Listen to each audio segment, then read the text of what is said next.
12:18. I awoke to the sound of something shattering.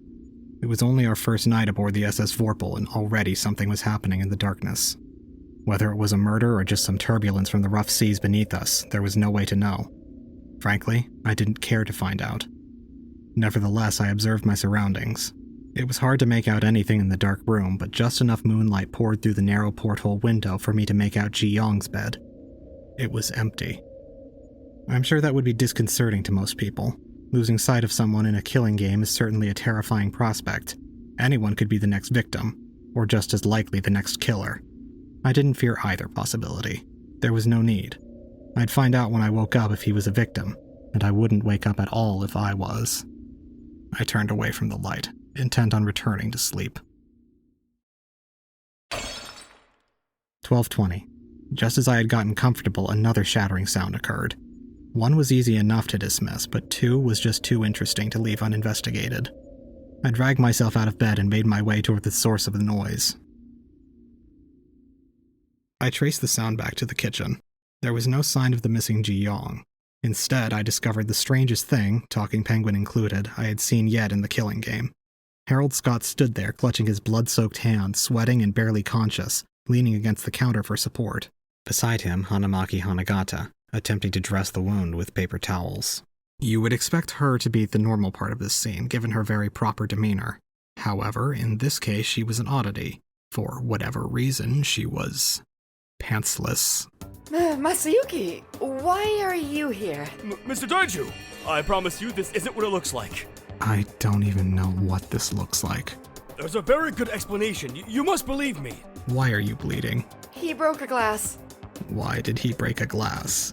Because I haven't got any pants on. Okay, and why don't... I just came to get some water because my throat was dry. I thought it was just gonna be a quick trip, but it doesn't matter anyway. A lot of girls sleep like this. This is the normal part of the situation. I would have to disagree. Oh, great. More coming. Masayuki, give me your jacket. What? Give me your jacket. I can't let the entire class see me in my underwear. I begrudgingly obliged, handing my cardigan over to Hanamaki, who fashioned it into a makeshift skirt. She was surprisingly good at it. The fabric's coloring and material matched the standard issue UTCP pajamas so well that by the time she was done, you'd think they were a set. She completed her work just in time too, as Erica Rutherford, Marcus Dawson, and Yelena Grusteva arrived, all clad in the same pajamas as Hanamaki. What's with all the racket in here? Some of us are trying to sleep. Yeah, if you're gonna have a secret midnight shindig, at least invite the rest of us. Sorry, I couldn't sleep. I was just feeling a little anxious, so my throat got dry and... Harold, you are bleeding. What's the meaning of this? I broke a glass. It was foolish of me. I'm sorry. Broke a glass? Why? Well, I just... I saw... To make you shatter it within your hand like that, it must have induced fear. Made you tense up as fight or flight kicked in. What was it? Fear? No, I wasn't scared. I just... Oh, just spit it out. If something's going on, we all deserve to know. Harold froze, struggling for a convincing lie. I snuck up on him. I know, not the best thing to do during a killing game, but I smashed a glass myself, see? She gestured to the fragments of broken glass on the floor, already neatly packed into a corner, a broom next to them. That happened first.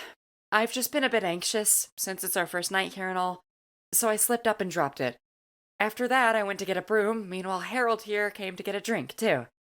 I arrived just as he was leaving, and you can guess the rest. Aww, guess we came out here for nothing. I thought we were gonna catch someone in the act. No, there were no acts. I just got a bit of a fright is all. How surprising. I did not take you for such a coward. It's good to know. Coward? I'm no coward. I just... It's a natural reaction. Anyone would tense up when getting snuck up on. Exactly. Oh, whatever. So long as no one's been murdered, I'm going back to bed. Come along, Yelena. The other interlopers muttered in agreement, quickly leaving me alone with Harold and Hanamaki once more. Now that they're gone, can I have my jacket back? No, for Harold's sake, I'll hang on to it for now. You should probably go back to bed. You look a little... tired. I always look like this. Oh, sorry. I decided to leave Harold and Hanamaki to it. It seemed that for tonight we had gotten away with only some broken glass and a few rustled feathers. But I knew better than to hold out hope that the night would continue as uneventfully as it had began, especially since Ji-yeong had still not returned to our room. 9:05. I had overslept as I often did. I was already 5 minutes late for the morning meeting in the dining room. I was probably worrying the rest of the class. They must have been imagining me already as a potential victim, nervously waiting for the moment where I would walk through the door and confirm their hopes that I had survived the night. I got out of bed slowly. As I did, I took a good look at Ji-yeong's empty bed. It was messy. Clearly he had slept in it, but climbed out in a rush. I had to admit it made me curious, so I sped up on my trip to the dining hall.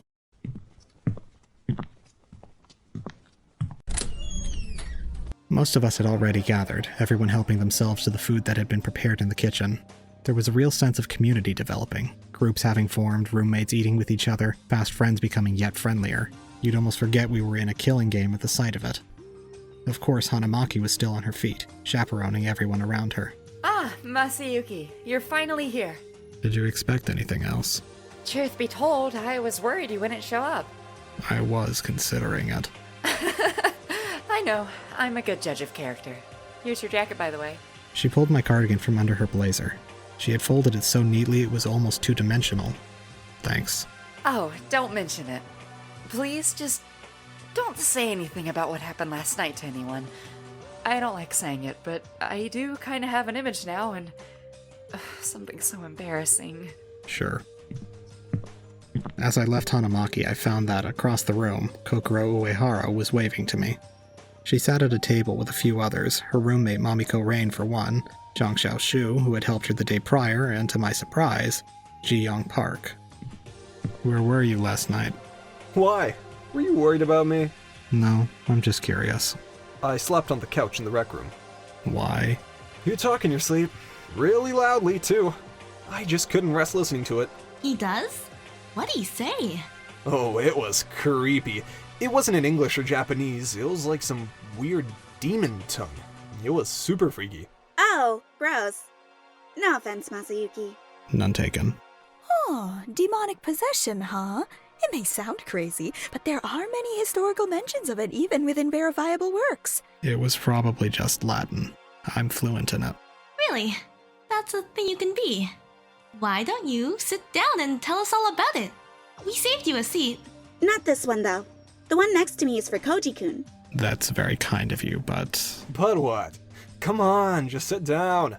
we're not friends. I don't know where you two got the idea that we are, but we're not. Hey, don't be an asshole. It's fine, Mamiko. Really. This is just classic Masayuki behavior. You could at least give us a chance. Even if you don't want to be friends, it's best to stick in a group in these sort of situations. Yeah, like in reality shows, the lonely unpopular guys always get voted off first. She's right, you know. Come on, sit down. I was just telling the others about this dream I had. I reluctantly took my place next to Kokoro. It was real weird. Even weirder than you talking in your sleep, Masayuki. There was this hooded figure standing over me, hyper-focused on reading something. No matter what I did, I couldn't get a good look at their face or whatever they were reading. Creepy, right? Ooh, that could be it! This could all be something supernatural! We could be in hell or purgatory or something!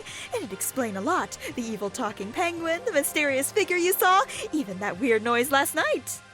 Noise? What do you mean, noise? Mamiko's eternal smile dissipated for the first time. Her shoulders stiffened and grew tense. You didn't hear? It was impossible to sleep through. It was this huge crashing sound. She's exaggerating. The noises weren't that loud. They were the sound of something breaking, like shattering glass or something. You slept right through it. That's weird. I didn't hear those either.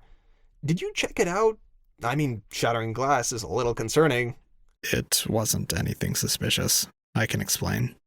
I summarized the kitchen incident to them. Obviously, I elected to leave out the details about Hanamaki's attire. That's all it was? Thank God. How uneventful. I guess we're not in hell after all. There were 2 shatters? You probably slept through the second. I only heard one too. Yeah, that must be it. I'm just glad everyone's okay. For a second, I was worried that... Someone might have died. Maybe. Just because we explain the smashing noises doesn't mean there wasn't a murder last night. Look around. It's well past 9 and there's still a few of us missing. Hey, shut up! Don't say shit like that! It's a distinct possibility. 4 of us haven't arrived yet. Any one of them could be a victim. They're just running late! The Enigma? Sure.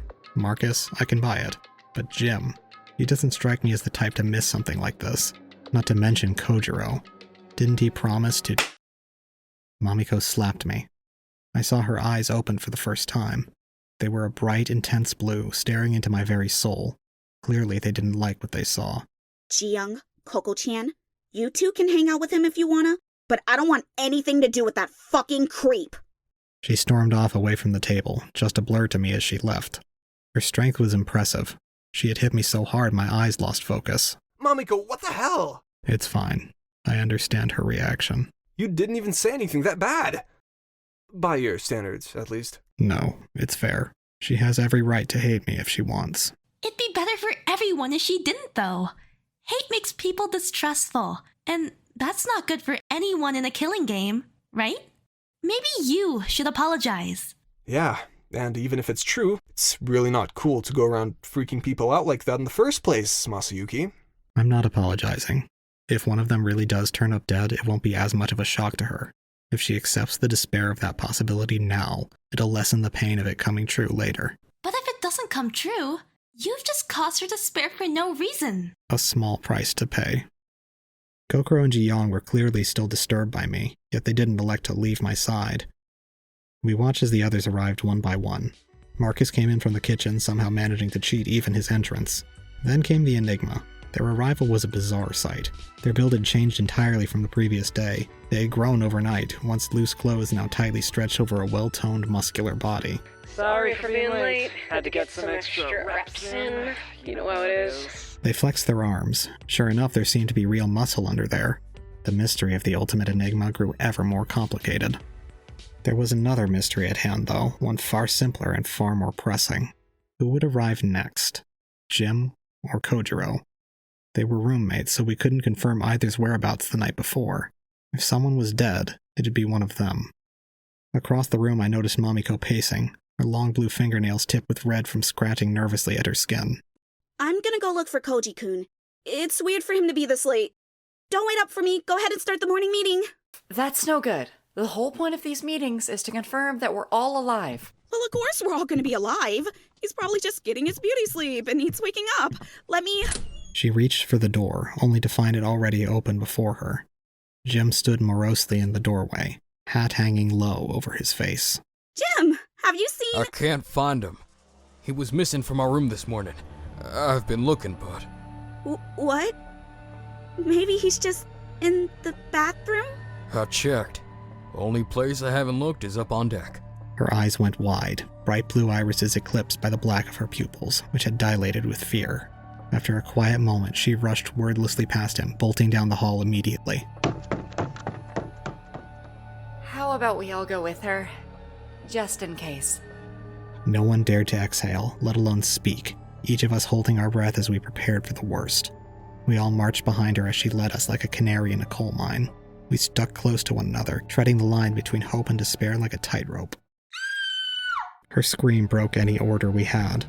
Everyone rushed up the stairs as fast as their legs could carry them. The tension in them boiled to the edge of overflowing. There was still a glimmer of hope that maybe, just maybe, there was some kind of misunderstanding. That when we made our way up those stairs, we'd find Kojiro alive. That faint, fast-fading hope was the only thing keeping that tension from boiling over and drowning them in despair. I alone had long since accepted that Kojiro Nakusawa was dead.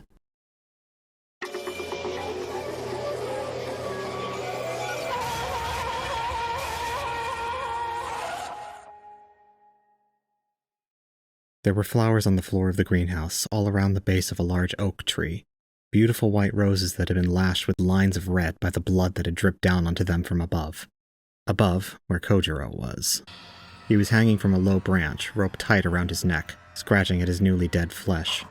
His limbs were all limp, swaying loosely from side to side as the turbulence of the ship moved him like a marionette with all but one string broken. There was no blood on his front, but his back had been stained with it, streaks of it traveling in lines like a network of rivers, each one sourced from a shard of glass that had embedded itself into his back. Everyone struggled to swallow the lumps in their throat and digest the awful sight before them. I glanced around at their faces, each pale and horrified to various degrees. I'm sure many of them had faced death before, but Kojiro's slaughter was uniquely terrifying. It was a precedent. Any hopeful fantasy of a peaceful life had been shattered forever. The killing game was no longer something that could be evaded or hidden from. It was inevitable, and it was already upon us. Kojiro? Kojiro? Mamiko was already at the corpse's side, shaking it as if to wring out any life remaining within it. Kojiro!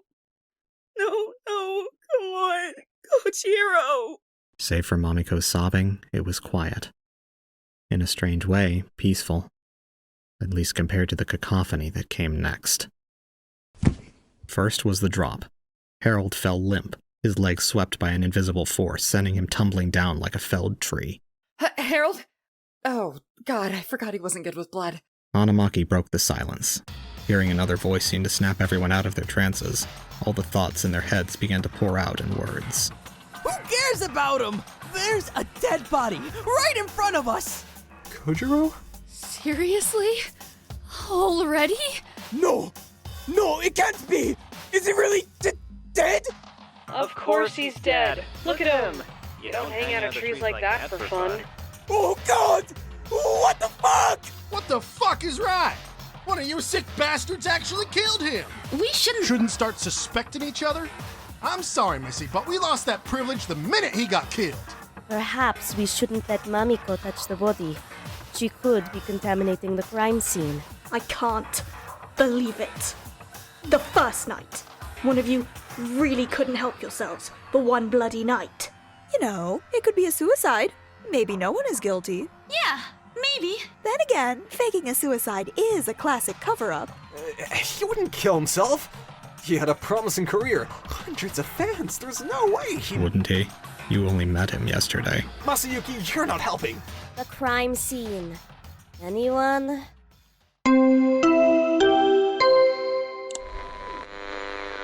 A body has been discovered! After 2 hours, which you may use however you like, the class trial will begin. Monopengu was never a welcome presence, but just this once he had good timing. His announcement brought order to our hectic, aimless conversation, directing our minds towards the upcoming class trial. Enough arguing. If we only have 2 hours, we need to get investigating. Our thoughts, feelings, opinions, they're all meaningless if we can't back them up with any evidence. Let's just leave finding the culprit for now. Again? Just like with Kokoro? Man, you've really got a thing for letting the bad guys get away, huh? I'm just thinking about what's best for everyone. No. I think the freak has a point. One of you people murdered him. And you want us to get all buddy-buddy and work side by side? Not a chance. I don't want to be near any of you until we know who exactly is responsible for Kojiro's death. I refuse to put myself at risk. Oh, for God's sake, Erica. Jim made his way over to her, standing as a wall between her and the others. He was firm, but didn't shout. He made sure to keep a fair distance from her, keeping his entire body within her view. It seemed initially that he was trying to intimidate her, but no. He was being disarming. He was making himself a target. If you're gonna blame anyone, blame me. I was his roommate. I should have noticed something was off. If you're gonna point all that vitriol at someone, point it at me. There's no use yelling and making everyone as paranoid as you are. Erica was the one who closed the distance, prodding at his chest with her finger. Oh, come off it! Unless you wrap that rope around his neck, the whole "it's actually my fault" shtick is meaningless. Maybe it is meaningless. But if taking responsibility's all I can do right now, I'll do it! That's not true. There's still more we can do. Even if Kojiro's gone, we can still do right by him if we find his killer. He deserves that much. Exactly. As I was saying, we should really just focus on investigating. I understand everyone is paranoid, but look, with all 15 of us here, there's no way another incident will occur. In fact, it's probably the safest we've been this entire time. Not to mention that the clock is already ticking. It really is in all of our best interests to just settle down and figure this thing out The combination of Kokuro's emotional appeal and Hanamaki's steadfast logic was enough to finally restore some semblance of order. We began by having Jiang Xiao investigate the body. She was questionably reliable, but she was the only person with any sort of expertise in this field. She made her way to the body, totally ignoring the still distraught Mamiko clinging to its legs. She was laser-focused, her eyes intense and scanning, like a butcher appraising a fine cut of meat. All the while, a wide, thin smile was spread across her lips. It seemed, though, she was unaware of it. What the fuck are you doing? Why, an autopsy, of course. Or my best attempt at one. I'm not a medical professional. She poked and prodded at the body. Mamiko launched to her feet in protest, glaring up at the taller woman. Stop that!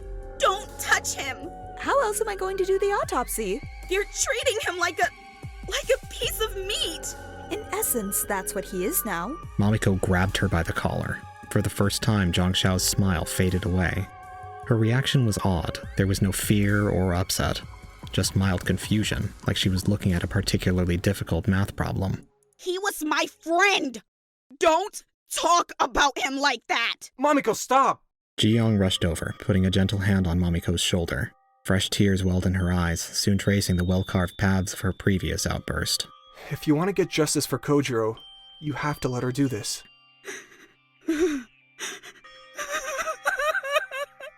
Mamiko let go of Jiang Xiao, all her strength leaving her at once. Ji-yeong led her out of the greenhouse and back over to the rest of us. Kokoro immediately joined them. They spoke quietly and sensitively to her, kind words attempting to lessen her despair. I don't like seeing others suffer. If I could, I would take away all the pain she was feeling. However, I didn't feel bad for her. I did all I could to help. I offered her the chance to accept the possibility that Kojiro was dead, to accept despair and deny the hope that was now destroying her. She refused, and now was suffering the consequences. I pitied her, but hoped she would learn her lesson from this. Okay, here's my initial hypothesis. His neck is broken, which implies a level of blunt force trauma, and that'd of course explain the blood and the wound on the back of his head. We could infer from this that maybe someone killed him and then hung up the body as a frankly very poor attempt at a cover-up. Why are you smiling about that? You freak! I can't listen to this! Mamiko ran off downstairs. Jiang Xiao made an attempt to continue, but Hanamaki silenced her with a hand. Kokoro, could you... I'll go after her. I know you will. I was just gonna say to take Ji-yeong with you. She'd probably feel safer in a group. Kokoro gave me a look as she made her way downstairs. It was an awkward little half-smile. I got the sense she was rooting for me for some reason. All right, Ultimate Detective. I'll leave it up to you. I'm not a detective. No, but you're a real smart guy. Figure this thing out, will ya? You're the only person I can trust here. Why? I told you. My talent is understanding people, and if I'm honest, you're the only one I can't see as a murderer. I wanted to ask Ji-yeong more about what he meant by that, but he had already left after Kokoro. With business attended to, Jiang Xiao eagerly returned to her hypothesis. As I was saying, I don't think anyone would attempt such a pitiful attempt at a cover-up, so I have another theory. This one's way more fun. As you can see, the greenhouse is very tall, and there's the possibility that the victim died by hanging. My theory is he climbed the tree, tied the rope around his neck, and then jumped off. From that height, there'd be enough force to snap his neck. This explains the head wound, too. He could have hit his head on the trunk when he fell due to the momentum of the rope swing. Everyone stared at Jiang Xiao in bewilderment. It was a clever solution that took most of the evidence into account, and she had come to it remarkably fast. However, it was outright insane. The rest of the class seemed to think so, too. Maybe. Oh, come on, that's stupid. If he was gonna kill himself, he could have just thrown himself overboard. That was against the rules, though. And what's the punishment for breaking the rules? Death. That's a way more convenient way to off yourself. Ooh, maybe he wanted to do a suicide disguised as a murder.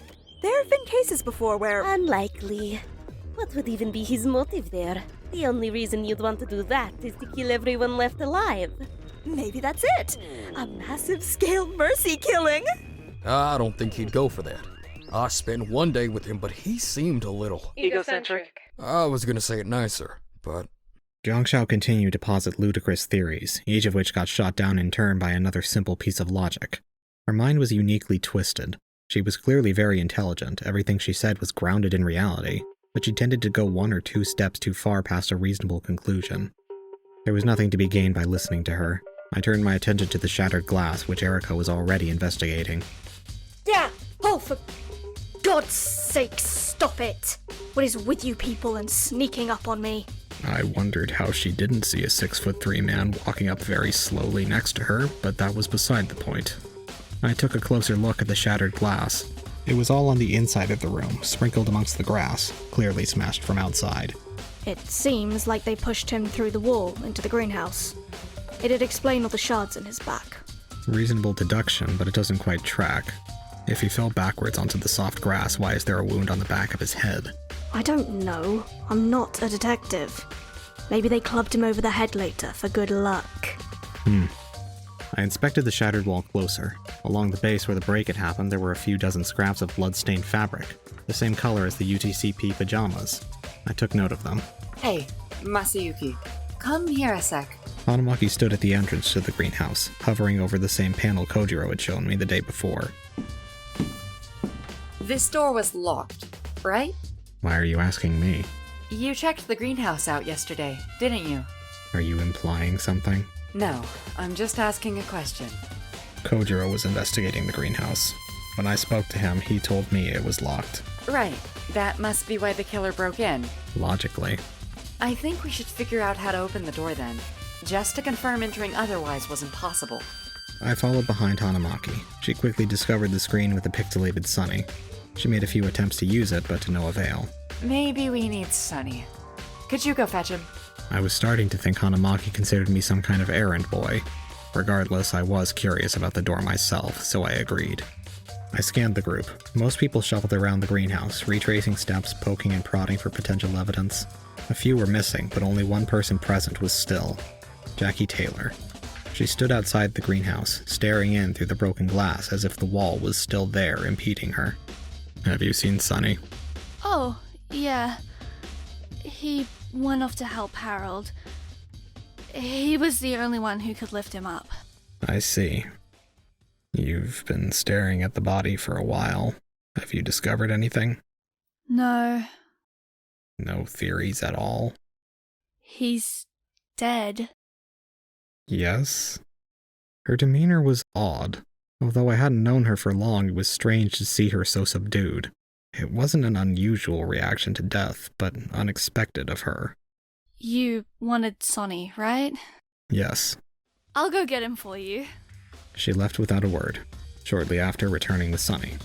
Her face had regained its usual color and her eyes reignited with their usual light. I imagine most people would envy such a swift recovery, but I just thought it foolish. I took them over to Hanamaki, who directed them to the panel. Is that Sonny? It appears so. I guess since it's a greenhouse, it was designed for him. You're telling me this whole greenhouse is mine? Well, there's only one way to find out. Sonny placed his hand on the screen. Sure enough, the door opened. Ah, there you go. That proves it. This is my greenhouse. Yeah, they probably designed it for you to hone your talents. They killed someone in my greenhouse! Sonny stomped into the greenhouse like a man possessed. Everyone inside immediately made space for him. He took a moment, wild eyes analyzing every inch of greenery in the building. What the hell is wrong with this tree? His movements were surprisingly deft and graceful as he circled the offending tree, taking note of every irregularity. Okay, first thing, someone's taken a saw to it! Look up there! That branch has been cut off! Sure enough, a clean cut had been made, sap still leaking from the fresh wound. Wow, you're right! Second, who the hell plants roses under a tree? They'll die like that! They can't compete with the big old tree for nutrients! He stomped over to the roses. Even amateur gardeners know you need to give your plants adequate space. That's Penguin's evil. But he's not a monster! There's no way you'd ever plant roses here. And no way they'd grow to such a size if you did. So... He reached down, practically punching the earth. He tore the roses from the ground, root first. These were moved here intentionally. To hide something. You're on fire. Speaking of roots, the third thing is this root here. Does that look like a proper root to you? No! It's too flat. Doesn't incline properly. Roots want to go down into the earth, where the good stuff is, not parallel to it. So... He reached both hands down to grab the root, ripping it out like he was throttling it. This isn't the root. This is the branch. And that branch could be the murder weapon. Yeah! I didn't think of that part, but yeah! Wow. Unconventional, but impressive. You found the murder weapon just like that. I guess I did. Still, there's one thing bothering me. He drew our attention to where the branch had been cut. There's no rings in this tree. Usually there's one for every year it's been alive, but this one has none. That is weird, but does that have any relevance to the murder? No, it just pisses me off. Noted. With our murder weapon found, we presented it to Jiang Xiao, who confirmed it had worked to deliver the kind of wounds we found Kojiro with. Jackie also managed to track down the saw and shovel, stowed away under another set of roses. You poor flowers! I swear, when I find who did this, I'll kill— Maybe not the best choice of words right now, Sonny. After that, we were unable to find any more meaningful evidence. By that point, we had less than an hour left, so we decided to go over our alibis. We'll go one at a time and give a report of where we were last night. If you can vouch for someone's alibi, raise your hand when they finish, okay? By now, Harold had woken up, though he remained turned away from the crime scene, speaking with his back to us. Last night, I was awoken by the sound of a smash, around 12:15 or so, I believe. So I went to the kitchen to investigate, and to get myself a glass of water. After I poured one, I noticed another glass on the floor, broken, so I intended to go to the cupboard and fetch a broom, only to then be given a fright by Miss Hanagata. From there, I remained in the kitchen for a time, saw many of you lovely people, and then returned to bed. Manamaki and I raised our hands, along with Erica, Marcus, and Yelena. As Harold said, I had broken a glass in the kitchen, which woke many of you up, it seems. My apologies.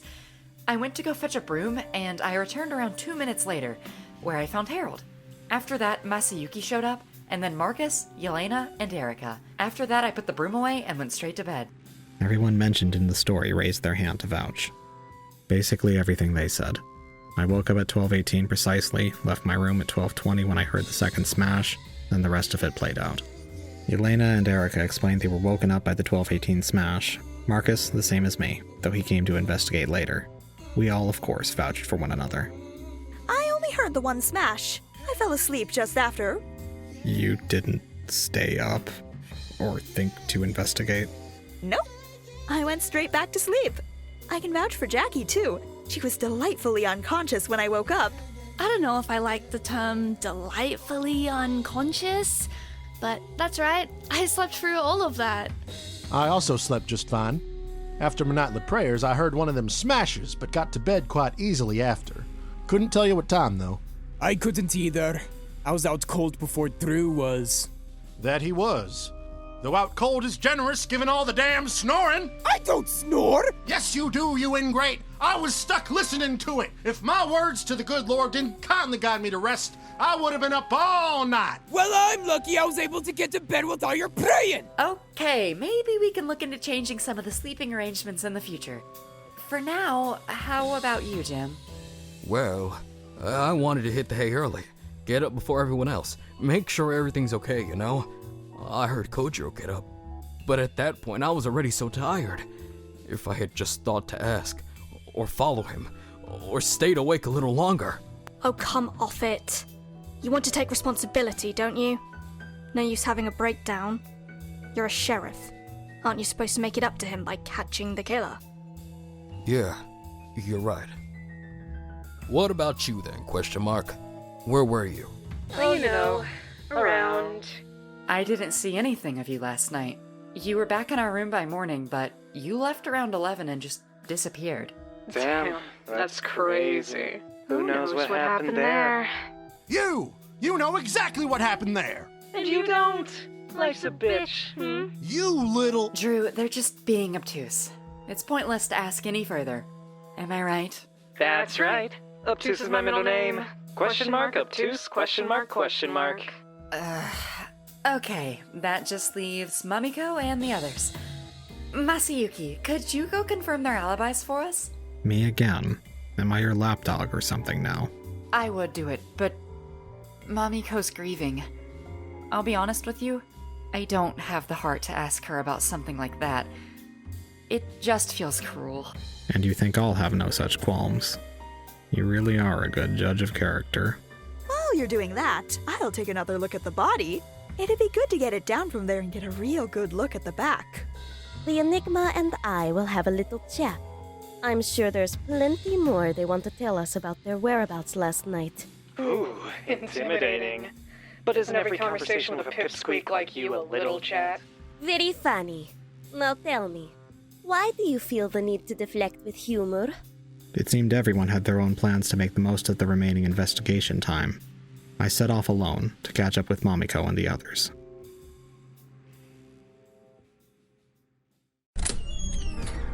I found them in Kokoro and Mamiko's room. Mamiko was looking better. Her head hung low, eyes still red and puffy from crying, but she was no longer sobbing. Instead, just staring down at the floor. Kokoro sat next to her, rubbing her back comfortingly, Ji-yeong across from them on the other bed. How's everything up there, Masayuki? I ran them through all the evidence we discovered. Mamiko winced at every mention of the body. I didn't quite hesitate when I saw it, but I didn't relish continuing to bring it up. Oh, good. That's a lot of evidence. Any real suspects? We were just getting everyone's alibis down. That's why I came to see you. You know mine. I was in the rec room all night. I slept through everything. I can confirm you weren't in our room. That's all. Oh, fuck off! Don't tell me you're gonna start suspecting the only guy who actually likes you. These are just the facts. Honestly, I don't think it was him. You believe in me? No, it just wouldn't make sense. You've got no motive. I mean, you're right, but how do you know that for sure? You came here looking for new clients, didn't you? The only reason the ultimate manager would be able to take 6 months off is if he had no active clients. Ergo, things aren't going too well on the outside. I doubt you're in a rush to get back. Okay, you got me. I suppose I wasn't exactly subtle.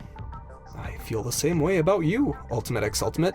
By definition, you have no career, no family, as far as I know. I can't think of any reasonable motive. That just leaves you two. I already told— Mamiko, let me. It's a good idea just to get it out there again. After Monopengu gave us our rooms, I went straight to bed. But I couldn't sleep, so I was awake when Mamiko came to settle in for the night. We talked for a bit, and got to sleep around 11:30. After that, I was woken up by something? I'm not sure what, but it was a little after midnight. It took me a while to get back to sleep, so I do remember hearing 2 smashes. They happened about 10 minutes after I woke up. And I somehow missed those. Seriously? Let's leave that for now. There's a more pressing question at hand anyhow. I looked pointedly toward Mamiko. She did not return my gaze. Where were you before 11:30? Don't ask. I'll just tell you. We tensed up. All eyes on Mamiko. I was with Kojiro. Koji-kun, I'm here. I made sure no one saw me, like you asked. Thanks, Mamiko. Please, sit down. Mamiko? Koji-kun, you don't have to— There's something I really need to tell you. Yeah, see, I wanted to ask about this. I think you're amazing. But I did only just meet you— I know who attacked Kokoro. Oh. Oh. For real? Who was it? Do you want me to be— No, I can't tell you.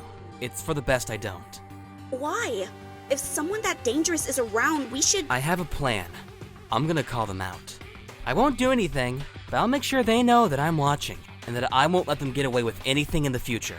Kojiro, that's not a good idea. If you're left alone with them, they might— I can handle myself. It's just like Hanamaki said. If we make it public, it'll just cause chaos. It's too dangerous for anyone else to know.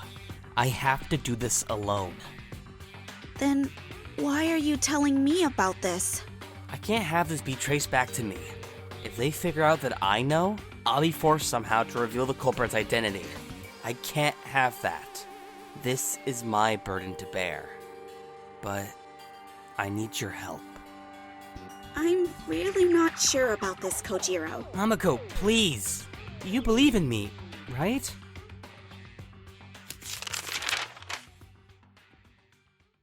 He made me write the letter that called out the culprit. He wanted someone else's handwriting, someone he could trust to not reveal what he knew. For that, he chose me. Who did he have you address it to? No one. It just said, Meet me in the greenhouse at midnight. I know what you did. He didn't say who or where it was to be delivered to. No, he just asked me to go straight to bed after our meeting, which I did. Thank you for telling us. I'm sure it must be hard to break a promise like that. If it means catching the motherfucker who killed him, I don't care. He'd understand. So we're operating on the assumption that our killer is whoever attacked Kokoro. There's no assumption about it. Whoever attacked Kokoro has to be the killer. They were threatened by Kojiro calling them out and killed him for it. That does seem pretty likely. If they attack Kokoro, they're definitely willing to commit murder. It's not exactly helpful information. Finding Kokoro's attacker is basically impossible. There's no witnesses and no evidence, after all. That's fine. If both culprits are the same person, all we have to do is solve this murder, right? That's only true if Mamiko's story is credible, and we can only prove that if we find that letter. Yeah, I guess we can't really prove anything without it. Are you kidding me? I'm not lying! We believe you, Mamiko. Don't worry. It's just, if there's a trial, we need evidence. So what? There's just nothing we can do? I've just gotta sit here and be called a liar? Yes. No! If we head up to deck now, there's a chance we may be able to find it. Or, if we're really lucky, maybe the others have. We only have 10 minutes, and it takes about 5 to get up there from here. Well, we'd better get moving then. Kokoro hopped to her feet, leading the charge upstairs. Mamiko followed dutifully after her. Ji-yeong gave me a shrug and joined them. I pitied them. I knew what they were thinking. If they could find that letter and use it to resolve both incidents, we'd be at peace. No more suspicion, no more chaos, no more despair. The bad actors would be gone and we could all live in harmony. It was a nice fantasy, but I knew better. Sure, if they succeeded here, it would be a total victory for Hope, but one battle doesn't win a war, and that victory would only make their subsequent defeat all the more crushing, their suffering all the greater. For their sakes, I could not let them win such a victory in this trial. I knew I would have to destroy their hopes entirely. There were only minutes before the trial when I arrived upstairs. Kokoro and the others got there ahead of me. I saw them already integrated into the group, huddled around a piece of paper. Sure enough, it seemed they had found the letter. A shame. I would have preferred it stay missing. They looked up from it when I arrived. Their gazes were different.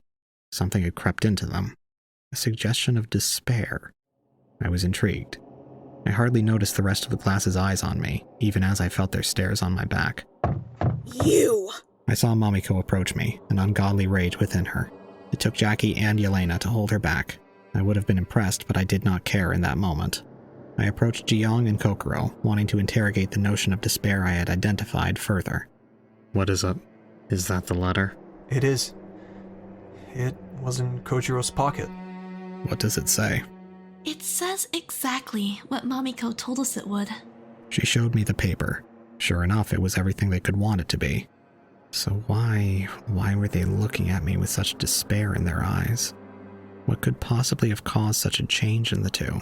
Kokoro, the literal embodiment of hope, and Ji-yeong, who had resolved to understand me just the night before. What could possibly have made them look at me the way they did? I glanced around. No one else looked at me the same, but they did all look at me. Some with an emotion akin to fear, others with confusion, and of course Mamiko, with white-hot rage. Kokoro, Ji-yeong, what's going on? Go check out the greenhouse. I turned to do so. Before I could, Kokoro piped up. Before you do, just know I don't believe it, okay? I looked back at her.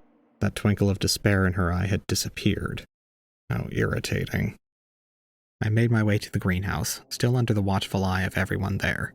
Inside, Kojiro's body had been taken down from its hanging position. I observed it, but quickly realized there was nothing more to be learned from it. It wasn't why I was called here. No, the real reason was staring me in the face. Right where Kojiro's body had been was my name, Masayuki, smeared onto the bark in blood. A dying message implicating Masayuki Daiju as Kojiro Nakusawa's killer.